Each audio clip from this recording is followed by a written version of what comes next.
E a estiagem no sul do país ainda preocupa e é estimado uma quebra na produção no Rio Grande do Sul. Vamos então saber como está o levantamento das cooperativas, porque eu vou conversar agora com o Paulo Pires, que é presidente da FECOAGRO, que é a Federação das Cooperativas Agropecuárias do Estado do Rio Grande do Sul. Boa tarde, bem-vindo. Boa tarde, Simone, boa tarde aos nossos amigos aí do AgroMais. Agora, Paulo, como a gente viu na reportagem, é um impacto muito grande, né? Mais de 13 bilhões de reais. E eu te pergunto, quando a gente fala impacto por conta aí da escassez hídrica, na safra de soja e milho, fala pra gente qual é a estimativa de vocês? Veja bem, Simone, até parece estranho, né? No mesmo país, nós está aí com o presidente falando sobre uma tragédia em São Paulo pelo excesso de chuvas, né? Mas um pouco tem a ver. E o Rio Grande do Sul com essa calamidade aqui, né? O nosso número é bem maior que os 13 bilhões, tá? Só na safra da soja nós temos 43% de quebra. Então, se você fizer uma conta aí de 22 milhões de toneladas, 43% dá 9,4 milhões de toneladas de quebra na soja, só na soja. Então, realmente, e os prejuízos eles vão para a cultura do arroz. O arroz irrigado tem falta de água, né? Porque a terceira seca consecutiva no Rio Grande do Sul. A questão do nosso milho, 56% do nosso milho foi perdido, né? Então, realmente, os números do Rio Grande do Sul, infelizmente, os números são estratosféricos. Paulo, e a soja, aí, como você falou, essa quebra estimada em 43%, enquanto que janeiro essa estimativa era de 16%. Por isso, esse forte impacto aí, quando a gente sai de 16%, né, da estimativa de janeiro para 43%, agora, e você falando não só a soja, mas o arroz irrigado aí, o milho, fala pra gente, qual é o impacto? 56% de perdas no milho. O Rio Grande do Sul deixou de colher 3,9 milhões de toneladas de milho, né? O Rio Grande que é tão dependente do milho, porque o Rio Grande consome mais milho do que produz. A safra normal seria em torno de 6 milhões de toneladas, né? E nós tivemos essa quebra muito significativa. Então, realmente, a questão do arroz irrigado pode ser mal interpretado, porque irrigado não podia ter quebra, né? Mas, na realidade, as barragens, né?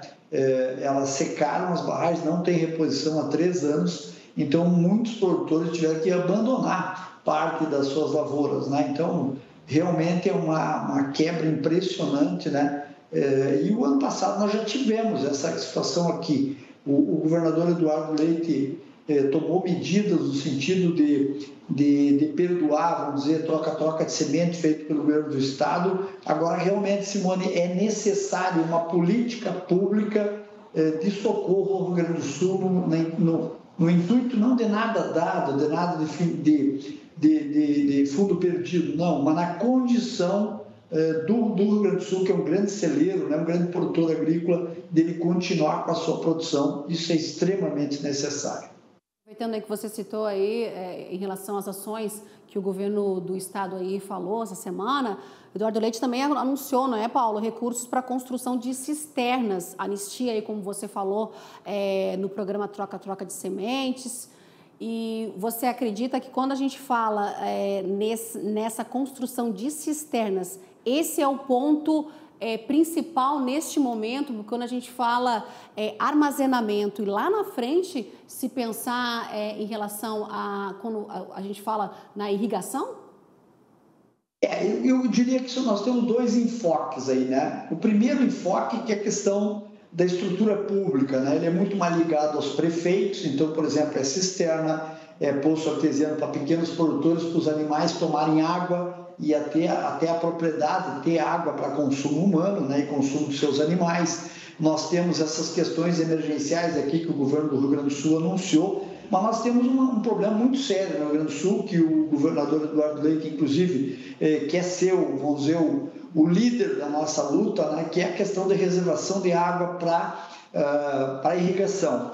Esse é um problema seríssimo. O Rio Grande do Sul, o produtor quer irrigar, ele tem condição de irrigar. Hoje, a área de irrigação no Rio Grande do Sul de culturas de verão, milho e soja, ele não passa de 200 mil hectares, né? numa área total de 8 milhões de hectares, então ele é incipiente e nós temos que mudar isso. A gente tem consciência que a irrigação não vai resolver o problema de estiagem no Rio Grande do Sul, mas ele mitiga muito. Tem regiões, tipo a região das Missões, onde as irrigações foram feitas, a estrutura de irrigação foram feitas e que mantiveram suas produções de milho, enfim. Mas a reservação de água é um problema que enfrenta certa resistência na questão do Código Florestal. Né? O Código Florestal permite que se armazene água em APP, desde que seja para a produção de energia e para consumo humano. E esqueceram, ou se não se deram conta, que a produção de alimentos ela é fundamental. E isso que o Rio Grande do Sul quer hoje, né? Que se permita armazenagem de água em áreas de APP para o Rio Grande do Sul aumentar o número de área irrigada por pivô central, principalmente. Uma situação delicada, é um gargalo aí que ocorre na região, uma vez que é o terceiro ano, né, Paulo? Quando a gente fala seguido aí de escassez hídrica no estado, alguma coisa tem que ser feita, alguns passos já foram tomados aí pelo governador, né, em relação a essas ações, e também tem um programa de monitoramento da estiagem que também vai ser lançado, pelo que a gente estava lendo, que prevê essas condições meteorológicas, ações preventivas. De fato, ajuda quando a gente fala de monitorar a estiagem, ajuda de fato lá na ponta, aqui na lavoura, o nosso produtor? Olha, Simone, essa questão foi lançada mais como... Nós temos também a questão do estado, da decretação do estado de emergência. Hoje no Rio Grande do Sul são mais de 300 municípios dos 490 do Rio Grande do Sul, né? Então é muito expressivo. E o monitoramento, vamos dizer assim, ele é um diagnóstico, né? Na realidade, nós precisamos remédio para o diagnóstico, porque 19 e 20 nós tivemos uma estiagem, agora 21, 22 nós tivemos uma estiagem arrasadora, né? Praticamente dizimou com a agricultura e a pecuária do Rio Grande do Sul, e agora 22, 23. Então, realmente nós precisamos, o monitoramento é importante, para nos dar previsão, para nos dar tempo, vamos dizer assim, ou condição de se preparar para isso. Agora, o que nós precisamos hoje no Rio Grande do Sul, realmente, as cooperativas, por exemplo, que eu represento, elas precisam de um crédito para emprestar para os seus produtores que nos devem, para esses produtores não parar, né? A roda não pode parar, essa é a essência do agro, né? Então, nós precisamos de ações mais fortes. O ano passado, nós tivemos problema e a atitude do governo federal, principalmente, que detém muita questão da agricultura, né? As soluções para a agricultura, eles não foram suficientes. Então, esse ano, o Rio Grande do Sul está mobilizado com as suas entidades, com o seu governo, para nós termos aí um atendimento a nós. Até porque esse ano está mais fácil, porque praticamente só quem tem problema de falta de chuvas, né, é o Rio Grande do Sul. Agora, Paulo, para a gente já ir finalizando aqui a nossa conversa, você falou da quebra de safra do milho, o estado aí grande produtor, quando a gente fala da produção avícola. Você acredita que isso vai atingir aí as granjas comerciais, enfim, porque a gente tem a alimentação dos animais e das aves. Acredita que pode ter um impacto também essa quebra da safra do milho? O Rio Grande do Sul já tem esse gargalo aí, porque pega milho também, compra milho de outros estados, também da Argentina, enfim. Você acredita que essa situação aí ela vai chegar também nas cooperativas avícolas? Não temos dúvida, né? Nós já temos alguns problemas pontuais na questão da produção de proteína animal, né? As cooperativas ligadas a esse setor estão tendo bastante dificuldade, né? Já que o preço das commodities agrícolas eles subiram muito nos últimos anos. Quem não está inserido num contexto de exportação bem claro, está tendo séria dificuldade. E quando você tem que buscar, né, esse milho mais longe, principalmente aí, né, centro-oeste, enfim, do Paraná para cima, isso fica mais caro para o gaúcho, né, para as empresas do Rio Grande do Sul. A Argentina também está com um problema seríssimo, esse problema de estiagem é da Argentina e do Rio Grande do Sul, praticamente. Ela tem nas suas safras de milho e de soja uma frustração muito alta, né, porque essa seca é aqui no sul da América do Sul, mas não tem dúvida, a tua preocupação ela vai ocorrer, né, e quando começa a acumular também essas faltas. Agora nós temos o Centro-Oeste destinando muito milho para a questão do etanol, né? Então nós temos sim uma ansiedade muito grande que a indústria, a importante indústria de proteína animal do Rio Grande do Sul, ela está ansiosa e está preocupada com a questão da oferta de milho. Tá certo. Antes da gente finalizar, eu queria saber a tua opinião. Essa semana, quinta-feira, aí, a comitiva de ministros deve visitar o Estado por conta aí dessa escassez hídrica. O que vocês esperam dessa comitiva chegando aí? Porque o governo do Estado já se prontificou com algumas ações. O governo federal também está chegando aí. Qual a relação que você vê do governo ajudando o Sul? Olha, Simone, quinta-feira, né, parece que tem 4 ministros que viriam ao Rio Grande do Sul, né? Isso é muito bom, né? Isso é muito bom porque o governo federal ele tem uma alçada maior na questão da agricultura, né?